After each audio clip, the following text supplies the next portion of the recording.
An economic indicator that has a 100% record of calling recessions has just triggered. Warren Buffett has sold 50% of his Apple stake, and an ugly jobs report has everyone calling for 4 rate cuts in 2024. So will this really come to fruition? And with markets almost uninverting on the yield curve, are we heading into a recession right now in front of our eyes? Well, one thing's for sure, volatility is back in a big way across all of the markets, and it's leading us into some of our base case scenarios in recent times, 5,300 on the stock market. So can it hold? And will this recession indicator actually come true? Today, we deep dive into the jobs report, look for opportunities, and of course, discuss everything to do with the markets together. Let's get into it. This will be a good one. Well, welcome back everyone to the special weekend edition of The Daily Show. It's great to have you here. And if you love anything to do with markets, remember to subscribe and smash that like button. But let's discuss the most important factors here. A sell-off across big tech last week, huge dark pool liquidity, and of course, the impending recession that now has gone viral on the internet thanks to this indicator. Let's break down though whether this is correct and whether we are actually already in a recession. And we'll talk about the Sahm rule indicator, which you can see here many people are believing has triggered as of Friday. Now, the 3-month average for unemployment rate is the big question here. And this is basically what the Sahm rule is for anyone that doesn't know, as it is going, of course, viral across all of the platforms right now. The Sahm recession indicator signals the start of a recession when the 3-month moving average of the national unemployment rate rises by 0.5 percentage points or more relative to its 3-month average low during the previous 12 months. Now, you'll notice here that the Sahm indicator was already being looked at well over a month ago. We've mentioned it once before, and it has now gotten very close to the 0.5%. I say very close because while some people are reading it as 0.53, others have actually gone through and they've shown that maybe it's not actually triggered as much as you might think. Although revisions of the jobs numbers, which we'll be talking about soon, because we do get a lot of fake jobs numbers, don't we, when it comes to the market, may show us a different case. Now, Claudia Sahm came out, and I posted this over on X, so make sure to follow in the links in the description down below, that she believes, according to her interview straight after the job numbers on Bloomberg, that the Sahm rule is likely overstating the labor market's weakening due to unusual shifts in labor supply caused by the pandemic and overall immigration. So let's have a look at what the Sahm indicator has actually predicted in the past. And you'll notice here that we have highlighted recession areas. And then, of course, we've got when the Sahm indicator was going over the 0.5 threshold. Now, overall, you would kind of expect that this is a lagging indicator due to the fact that it usually is reading unemployment numbers. Now, by that time, the market has usually already figured out a recession is on the path of the market. And this is a very important factor. The market is usually already completely freaked out or has already started being significantly freaked out before these particular indicators go off. And I think that is important for all of us to keep in the back of our mind as we go through this video. And by the way, if it's your first time here, we're going to be covering just today the stock market and generally the macro, and then we're going to do a follow-up video this weekend because there is so much going on for earnings season and the entire across-the-board market. So we asked you guys over on X what you want to see. There is so much that we thought we'd split into 2 videos. There's just so much going on in these markets. So stick around for that as well if you enjoy this type of content. So let's talk about whether the Sahm indicator has been wrong before. Well, technically, yes, it's usually called recessions and it's been kind of correct. Some people are saying it's had one false positive, which was back here in 1959. But in general, you'll notice that the recession starts after the indicator. It's already usually late to the party based on price action on the markets, and it could be completely different this time. Now, I always find that whenever everyone's talking about something, everyone sees an indication, it usually is wrong or it is not going to trigger off. Now, this has gone super viral. So, of course, we're talking about it here, but I do find that a lot of people might be wrong on this one because, of course, we know that when everyone's talking about something, it's likely not going to be the trigger itself. And there are some reasons why we can bring that in a little bit later in today's video. Let's discuss this question here from Joseph. And Joseph said the Sahm rule to be triggered needs to reach 4.26, and the unemployment rate in this case was actually only 4.253.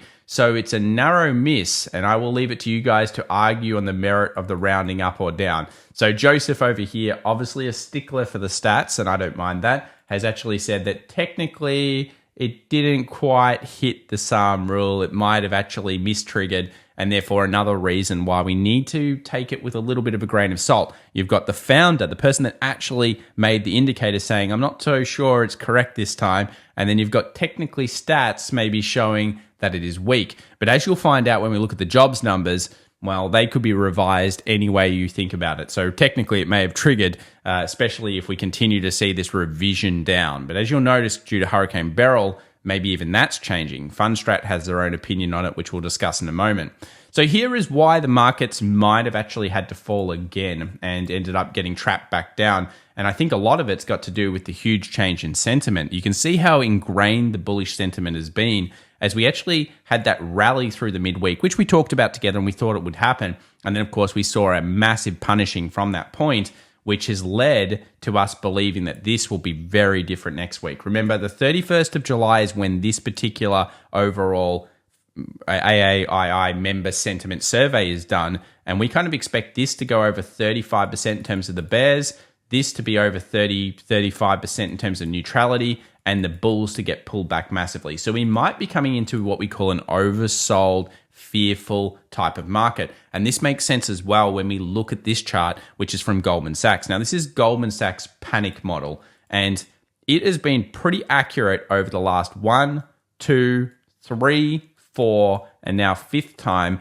at getting close to the lows. Now, the importance here is it's close to the lows. Of course, since this read, we've dropped back down to what we call the weekly 20 moving average, the 5,300 zone on the S&P. So what we would be looking to see here is tons of dark pool activity, plenty of people purchasing up the market, and of course, an overall mass panic across the board. Now, we do have mass panic. I'm pretty sure that's coming this week. Most people are freaking out this weekend on the internet about recessions and stuff.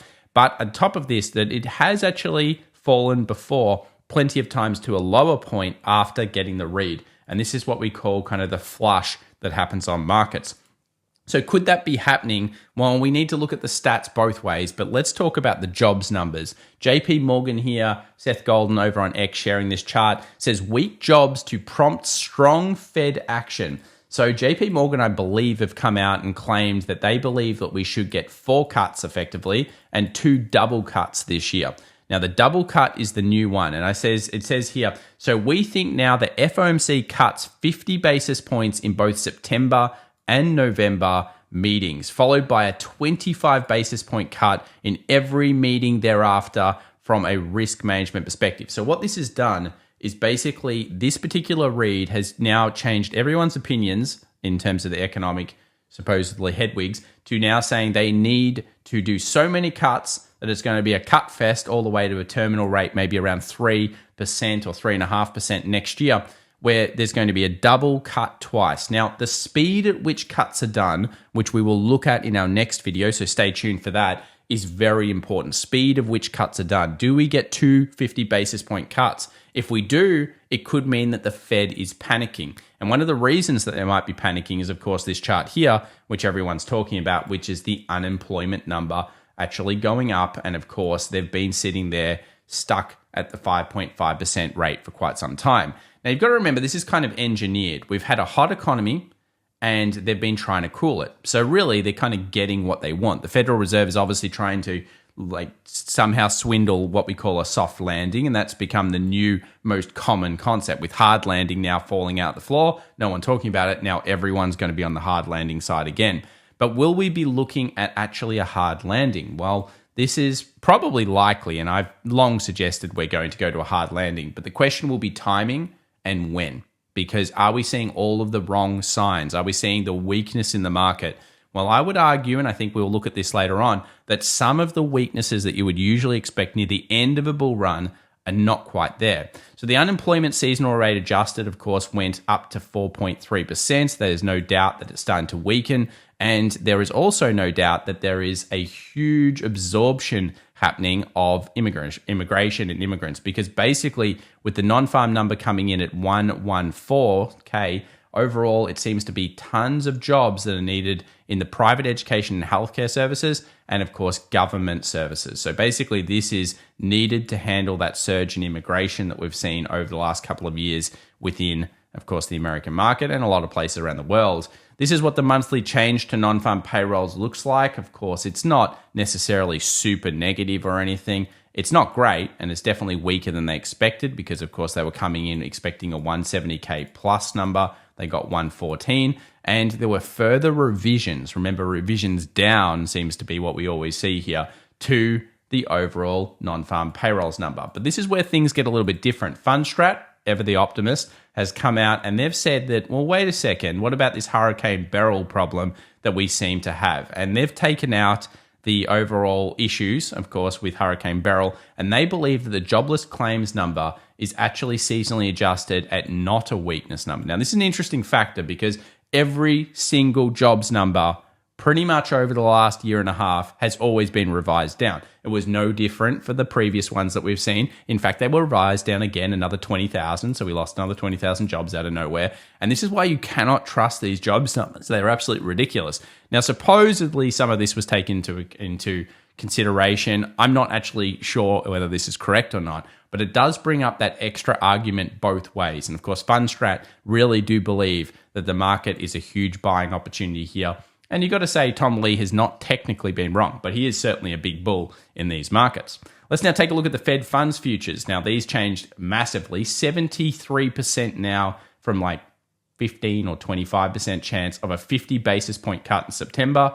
Now everybody's saying, including JP Morgan, that we should have already seen a cut in the previous FOMC meeting. So this last week that we've just seen, we should have got a cut. And the market is, of course, having a tantrum around this. 50 basis points. Now, that's not exactly a market where they're saying, oh, everything's great. They're certainly starting to panic. If they do a double 50 basis point, it can mean panic in the market. So this is going to be a very volatile time for all of us, and it'll be great for day traders, great for potentially swing traders, but a little bit scary for investors. So let's take a step back and have a look at us for investors. Firstly, we know fear is maxed, or very close to max. We're basically in what we would call capitulation.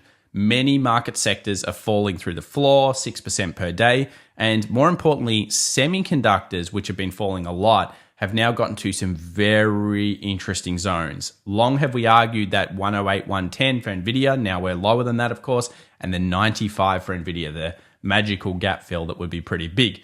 But let's have a look at IWM versus SPY, because that broke out recently and it gave us a trigger where basically we were seeing IWM, or the Russell 2000, nearly 10 points higher in overall volume or volatility compared to S&P. And what this was ended up bringing here is it ends up bringing a potential turning point. Now, Fundstrat, of course, are all in on Russell 2000. They believe IWM should hit 300 by the end of the year. So that's a pretty big call. And they thought it was going to be a massive August for it. Now, they might be a little bit wrong at this point, but we have broken through some trend lines that we'll look at in our next video to discuss whether this is actually improving enough for us to say that this pullback is good. And there are some like very nice dark pool activity kind of trades going on right now in the Russell 2000, which we'll bring up in a moment. GDP numbers. Now, a lot of people are worried about the US manufacturing last week. Of course, that was also a bad number. So that coupled with the jobs numbers has everyone now saying recession is here, well, the end of the world's happening, everything's bad. Now, US manufacturing has made up only around 10% of the overall GDP. And we do need to put in perspective, the GDP was still strong last week. So, of course, 10% bad number there. Jobs numbers we can't really trust. We have to take a step back and say, what is the price action? What are the actual market transactions showing us? Are we seeing CTAs freak out? Are we seeing dark pool liquidity not coming in? Are we seeing hedge funds and big traders drop across the board? Well, obviously Warren Buffett is dropping, but we do need to remember Warren Buffett, I think, is correct here, by the way. We are in late cycle investing. So he's creating a massive cash position because he thinks the odds over the next, let's say, 1 to 4 or 5 years of him getting cheaper prices and therefore being profitable on that are going to come through. And I tend to agree with Warren Buffett. We are in late cycle investing. We've long discussed this. We still think we could get through to 25, maybe even 26 here, but eventually something is going to go very wrong as the Fed tries to wiggle its way out of the soft landing narrative, which they won't get through. Of course, they might do it for a while, but then yeah, bad things will happen. Let's have a look at whether the market is actually cheap after these pullbacks. 28.2 on the forward PE for the tech companies, so obviously still expensive. And you can see here the S&P forward 12-month PE ratio. It's expensive, although it has dropped in recent times, but it's not still as high as it was during those 2020, 2021 levels. So basically, we are expensive. We're not cheap like we were back in 2022, but we have at least reduced from where we were. Will volatility continue then is the next question. Well, the answer is probably yes. This is the wildest election season possibly in a very long time. And we know that there's an expectation of pretty big increases in volatility. We also know the vol structure of the VIX itself is continuing to show big strength. And we already knew this about a month ago, so we knew it was coming. But we must now look at whether we've just about seen the high in the VIX, because of course we saw a VIX over 20. And we've argued that when we get a VIX over 20, often that can be a capitulation point in markets. Now, VIXs, of course, can jump to 50 in like a few days as the market capitulates. And you'll notice here that in August and in October, we tend to see the lows of, or the highs of the VIX. So basically, if we're going to get superior volatility that pushes through the VIX to high points, we've seen 5 events since 1990 in August and 5 events in October. So generally, these are the 2 months that bring the biggest amount of vol and tend to top the VIX out. So for anyone that was trading the VIX, although we don't like trading the VIX due to roll costs, you may have been very, very happy with last week because, of course, it went ballistic in terms of pure percentage. And you might ask, why don't you like the VIX? Chuck any VIX ETF on your charts, have a look at a monthly, and you will see the cost that it really comes to us. And yeah, you won't like that chart when you have a look at it. Now let's talk about the economy, because usually when you're getting significant weakness in markets, that is, scary weakness, we tend to see some of the main kind of contributors to scary weakness making new lows or looking kind of weak. Now, we're not technically getting that on home builders. Home builders and home construction versus the SPY are making all-time highs, thanks to that chart there from Grant Hawkridge.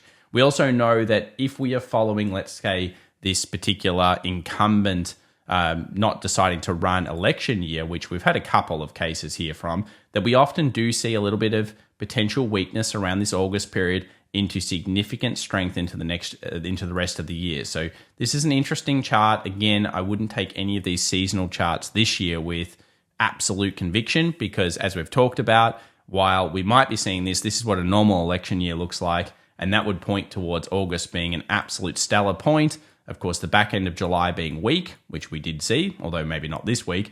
And then we would have secondary weakness in October. So we've talked about this a few times in terms of the stats. Maybe we get a turning point here on the weekly 20 moving average, then we drop off. Then by October, we get another secondary kind of scary dip, and then maybe we start to recover. Now, of course, the Sahm rule is blocking that for a lot of people, but Fundstrat obviously are still doubling down on their idea that they believe small caps are in early cycle. Now, I've posted on X, we've talked about this together. We do not believe we're in early cycle. I don't doubt that there could be some opportunities here in the Russell 2000, which we'll look at in a moment.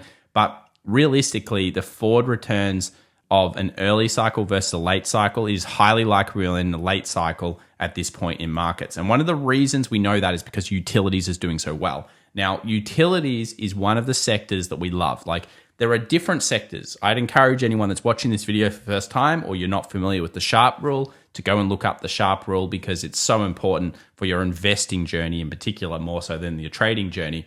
And what it's telling you is, like, there are a few things that we've loved on this channel this year. We love gold and we love utilities. Now, you might say, why do you love utilities? It's the worst sector in the market. Yeah, sure. It's boring. Gold's boring too, but boring can sometimes be beautiful, yeah? And in these investment environments, especially late cycle, utilities does benefit also from AI, because AI is eating energy. And it turns out that on the world global scale, I believe one of the readings that just came in, maybe we'll get it for our next video, was like 3 to 5% increase in overall electricity needs of the world. Now, it doesn't really sound like that's a weakening of the overall economy, but I would say AI is contributing to this. Of course, we've got huge factories and data factories and everything being built everywhere, and NVDA is showing that. Speaking of NVIDIA, let's have a look at the call spread last week, because what happened here was it was pretty wild. We went to huge oversell on the overall spread difference. That basically means that puts were everywhere in NVIDIA. It crashed into 100, We obviously talked about that level being an absolute ripper, and it ripped super hot. It went really wild up to about 121. Then, of course, it trashed again. Now, they could call that a dead cat bounce. Why? Well, everyone started piling into calls, and I mean everyone. Everyone was on the call bandwagon. I actually really like semiconductors around here. We'll talk about it in a moment. But we expected weakness coming in. We've been talking about this now for almost 2 months in terms of we thought semiconductors were poor. But for the first time, around this 110, 195 level, we have to like NVIDIA a little bit because not only is it giving significant discount, but there are a lot of puts. And you'll see just on the S&P how many puts are really sitting around. Now let's talk about dark pool liquidity though, because there were so many trades. Now we've talked a lot about Soxel, we've talked a lot about semiconductors, but let's take a look at these. So somebody obviously got into, or they're trying to buy semiconductor 3X fund. So they're trying to buy the dip here on semis. And most of the time when they're doing 3X funds, they're usually short-lived trades. So there's someone still accumulating something around here. Soxel getting a lot of trade going on it. Then we come to Japan. A lot of people are saying Japan is causing the problem here.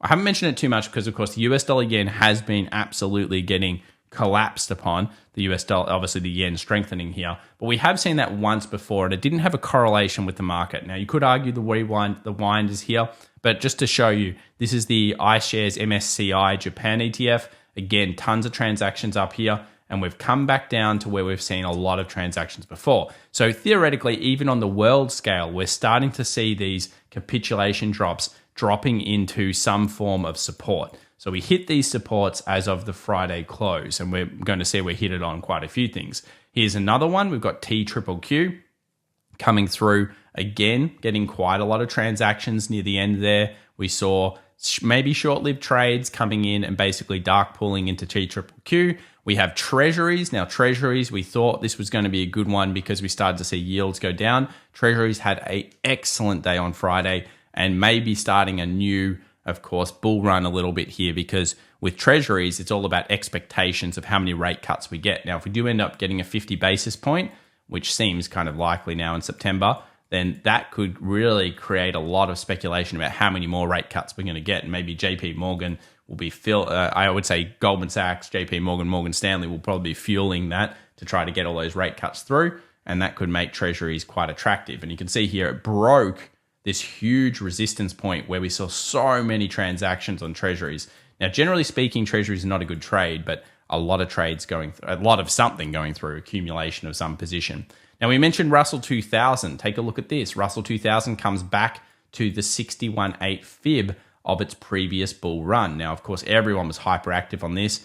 I'm not saying that I didn't think the Russell was looking a lot better for accumulation. It certainly did. But I do believe that pullback should be met with bull demand. So basically, we're back to this level. Was that bull demand? 7th largest trade in the last couple of years coming through right on the close or right around that close. Another one here, someone closing maybe some short-lived short positions. Another one coming in for the Soxel, or in this case, SOXS, which is a bear fund overall 3X. Now, we saw another trade of this the other day, the largest one. We've just had a 15th. I doubt they're entering into shorts here. Maybe they are, but I doubt they are because it looks like profit taking is happening in the semiconductors market. Here's another one, TLT, the actual fund itself, getting a monster trade on it near the close. Is that profit, or are they actually starting to execute weekly trades? RWM, short the Russell. Someone probably just closed that trade after opening tons of them the other day. Profit for them, congratulations. You can see here is a lot of lines on the other side. So again, maybe someone that's been short has started to close. And this is all starting to point to we're very close to what you would think is going to get some form of bounce. Now, of course, you could be wrong. You want to look at smaller price action, which we'll do for the S&P 500 in a moment. But let's just have a look at the Whaley Brett Thrust, the 7070 Brett Thrust. We know that both of those triggered a few weeks ago. And it led us into thinking with our indicator that was telling us after 2 weeks, we're probably going to get a drop, that we were going to get a drop. 10 days later, we were only 50% of the time up. Now, if you know your market stats, that's pretty bad. So a lot of the time, markets were down big time. Now, the scary one is the only time they were down big time was 2009, which was actually after, of course, the overall recession that was caused by the GFC. But yeah, this one here didn't fare so well. So if that's going to continue going, well, it could be a very wild next couple of months. But overall, you have to believe in Whaley thrust to a degree, because if you get that price action, they haven't been wrong. And you could say, well, the Sahm rule's not been wrong, but the indication is that maybe it hasn't even triggered, / the actual inventor of it is saying, well, I don't think it's right this time around, which doesn't exactly fill me with confidence. I'm sure it doesn't fill you with confidence that we need to, of course, look past that indicator. Let's have a look at secular bull markets. Are we still on track for a potential here to run into 2025-26? Well, I guess you have to say yes. I mean, at the moment, we're down here. We do need to put in perspective how much we've sold. We've sold about, -6% on the S&P. That's pretty normal. Usually a few times a year, you would expect between 5 to 10% on the S&P. The NASDAQ has been a lot more delicious if you want to get pullbacks, that is, because it's, of course, in correction phase at the moment. And this chart will really show us this. Now, there are some things that are interesting here. First up, of course, KRE did get hit big time. So we saw regional banks go from deregulation, everyone's loving life, to getting hit big time the last couple of sessions. So obviously that's the weakness coming in there, and definitely a little bit worryful. But XLF not hit as hard. So the big banks held up quite well. Another one is utilities. Of course, we do like utilities. And excellent news for XLRE actually holding up, which may be benefiting as well from rate cut expectations. We do also have some interesting factors here. We've got a lot of defensives. So these are the main 3 defensives at the top now in 5-day rotation. And we will want to see rotation out of those, of course, to a degree, because you don't want too much defensives. That would mean that the market is starting to bunker down. And that's what happened on Friday. XLP, XLU, and XLV making up 3 of the top 4, and semis getting smashed the most, 5.45%. But interestingly, finding rallies at the end of the day.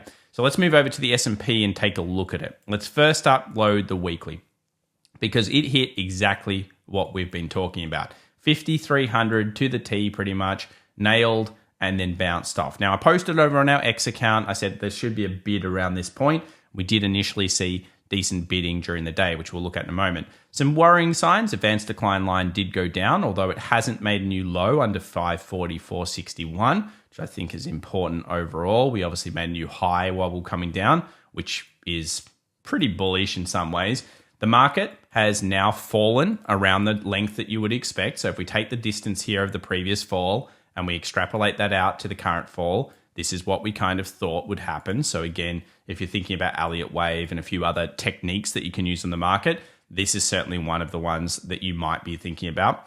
And then we look at it from a trend line perspective, and you've got to say, well, okay, we did fall underneath the trend line, but we are not at a lower low. So we are certainly not underneath 49.80. And that's really where the market turns super bearish, because up until that point, the market on the higher timeframes is making a series of higher highs and higher lows. So you've got to remember, we could be at the beginning of something bad, but we have to put in perspective how much percentage this is, and it is still only around 6.7%. So it is not out of the unusual or anything like that in terms of falling across the board.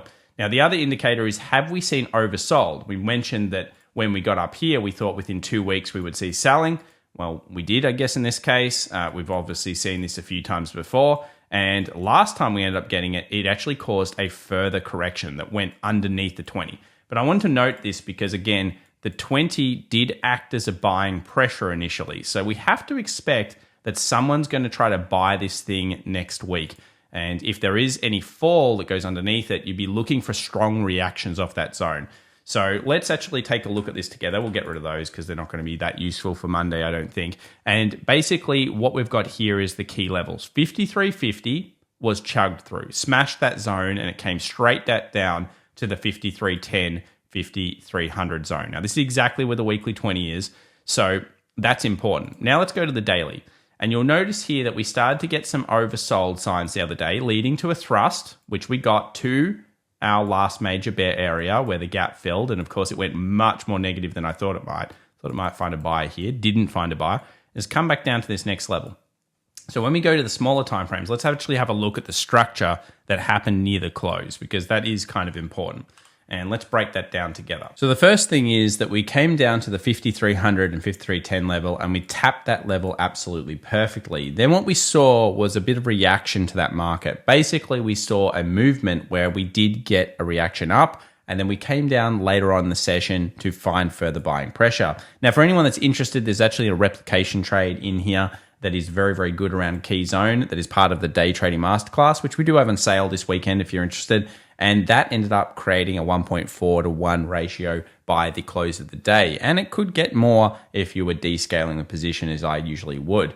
Now let's have a look at what happens next though, because there could be a further drop, and then we'd be looking for, of course, to see that have a buyer in it. But what about the actual overall trade volume? Well, one of the things that I always like to look at when it comes to markets dumping in such a huge position is where are the big trades? And of course, you can use things such as fixed volume profiles, such as this one here, to find some of the bigger positions. Now, we do actually always have this on the charts. I just don't usually put this particular indicator on because it takes a lot more time, but we put some of the key levels on. That's why we can design areas where we believe positions are being entered. And you'll notice here that we have a decent amount of volume coming in near the close. And that was, of course, also shown by that dark pool activity we're seeing across the board. You know, it's really happening across the market as a flow through. And we saw the same thing happening at 54.25. Now, 54.25, I think, will be a very interesting point this week. If we manage to take that, that could be a good sign for the overall bulls. Of course, the bulls are then saying, well, you know what? We're ready to pick this market back up. But another thing I'm open to is a drop off here, followed by a very quick rally. That is also something that might be good for the bulls should it occur, signifying that maybe the markets have actually dropped, found liquidity, and then picked back up. The second zone, if it keeps falling down, and if we get past what I think is a very key level, which is the weekly mean reversion, is going to be 5,200. Now, if we go back over to October, we again would notice, remember this point here was the weekly 20 moving average. We saw a bounce that was quite significant, and then we fell later into that October with the turn point back then. So here we have some signs of deep sell-off and of course fear coming through. There is still possibilities of further capitulation pushing down to this level. And if we did reach this level, we're probably seeing a 95 on NVDA. And I think that's going to be a very important factor when you consider everything linking up. Just remember that when you look at semiconductors on the charts, they held okay for the session. They were down 5.45. Now, okay considering how far everything was. But look at the strongest stock in the market, NVIDIA. This is the one we're really focused in on. We've seen large trades come into here as well. Take a look at this. It actually held the low. So it was down only 1.78 for the session, holding the low. And that shows you that someone is inherently buying in this market and they're liking the best stock in the world right now. They're liking that still a little bit more. Let's move over to the options market. And of course, there were huge trades across the board coming into options. We knew that during the session, if we came in low and we held low, negative gamma was going to take effect. And of course it did. It pushed it straight down to 5,300, 5,310. Look at this Monday. There are puts everywhere, puts striking off between 53.25 all the way down to around 52.65. This is a huge put wall, but if the markets do try to capitulate, they hold down, that negative gamma event could easily push the markets to 5,200. So be warned, that is always a risk here. If we go to the next session, you'll see how important it is to again start holding these levels. Take a look at 5,400. Now, all of a sudden we go from where we are right now, which is 53.47 to 53 kind of 30, and we push a 54.25 narrative in terms of the puts. So that's really interesting in itself because it's kind of saying that the market might want to try to rally above there if it doesn't want to pay these out or have to hedge them off. Again, kind of bringing in that possibility of a bounce at these zones. When we look at the OPEX, the 16th, which is the third week of options expiration for anyone that doesn't know, that's happening on the 16th. And then, of course, the next month, again, these 5,300 strikes become some of the most struck put levels. So again, possibly acting as a put wall. Let's take a look at CTAs. Now, they were dropping hard. And we saw that bounce level, which we looked at the previous week, which is, of course, where we started to talk about semiconductors last week. And then it just got tanked below. Now, we're almost back to neutrality here. When they freak out, though, when CTAs freak out, that doesn't necessarily mean, oh, yeah, we need to all freak out. Remember, last time they freaked out was the bottoming effect. They're freaking out right now. They're freaked out back here in 2023. And it can be a maximum fear kind of read. Price action is key though. So as we've seen, we've got the first time frame, the first little change that's happened there, but we don't necessarily have a significant pull up from them just yet. Same with the NASDAQ. CTA is dropping across the board. Let's take a look at some of the lead indicators. First up, central bank liquidity. Thought I'd bring this back on. Still relatively neutral. So I wouldn't say that's a super negative for central bank liquidity across that one. The VIX itself above 20, but did reject from almost 30 down near the close. Now, when you tend to see these big wick rejections on the weeklies, you can see that in every one of these weekly wick rejections, we didn't actually usually pull a secondary high straight away. In fact, we saw the VIX usually drop off. And I think that's an important factor here. You know, when we take these significant, huge spikes in VIX and then we see them drop off, it often has correlated with the market actually finding relief rallies. Whether that's a full-on relief rally, we don't know yet. US 2 versus 10, this is basically bond yields telling us that a recession could be on the way. We're about to uninvert. We know that's a terrifying point. We've argued for a little while that it probably won't instantly crash the market. My kind of guess here is people are going to say this indicator is broken. I don't think it's broken, by the way. It's totally not broken. But it's probably going to uninvert. We're going to sit there for a few months. Everyone's going to say that's the end of the world. Ideally, the market would actually go up and recover off that. And then we would see a crash after that point. And the reason is because if everyone doesn't believe it, then it tends to occur. Now, right now, everyone believes the Sahm rule, which obviously we've already kind of debunked to a degree. We'll see whether it holds up. But the US 2-year versus 10, that is worrying. And that's leading people into Treasuries, one of the best sessions for a long time on Treasuries. Our game plan is still 1 at 110 here. For people that have been long holding this on a 12 to 18 month kind of hold, you'd be happy because that was not a bad return, 3.12% on the session. Excellent, looks broken through. It's at resistance, but it does look like it's starting to recover. And of course, if JP Morgan is correct and they keep going on about all these rate cuts coming, that also could, if we get a 50 basis point cut in September, that could also help the Treasuries trade or investment in this case. I think it's a multi-month. KRE, yeah, put in perspective, it's not too bad considering how much it was down before. And home builders still holding up. You got to remember, it is an all-time high. So this is still showing that there's something going well in the economy. But I am worried about our bonds indicator. So this is, of course, my bonds indicator here. It did worry me that it went through 1.14. That's not a great read. It's usually early. I'll say that about this one. So we have to see how this ends up holding up over the next month to 2 months.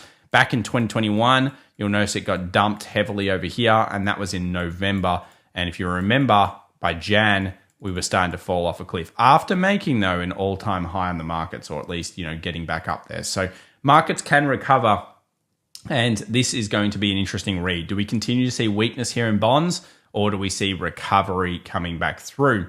As always, guys, the news for the week ahead is important. Let's have a look at Monday. We've got PMI, ISM. We will have another video in less than 24 hours talking about everything else because there are so many sectors we need to discuss and so much rotation throughout the world, including crypto, commodities, and of course, single stocks and even more indices such as the Qs. Then we've got the RBA monetary statement for all of the Australians out there. They'd probably be mad to do a rate hike now. More chance of a cut. We're down to 4% over the next year. For anyone that doesn't know how to track it, that's where we're sitting. And then we can go down here and we've got unemployment claims on Thursday. So there's a little bit of news. Of course, earnings still will be in the picture and more so than ever before. And we will be tracking that this week in our secondary video. If you're interested in finding out anything more about what we do over at FX Evolution, check us out on X. Definitely follow along there, guys. Sign up for anything. We're going to be sending out a bunch of stuff because, of course, there's so much going on here into the election. And, of course, also, if you're interested in any of our courses, check them out. Thanks so much for watching. Of course, volatile times ahead, and we'll be there every day covering these markets together. So looking forward to seeing you over the next couple of months. I don't think it's gotten as wild as it probably will end up getting there. All right, bye for now, guys.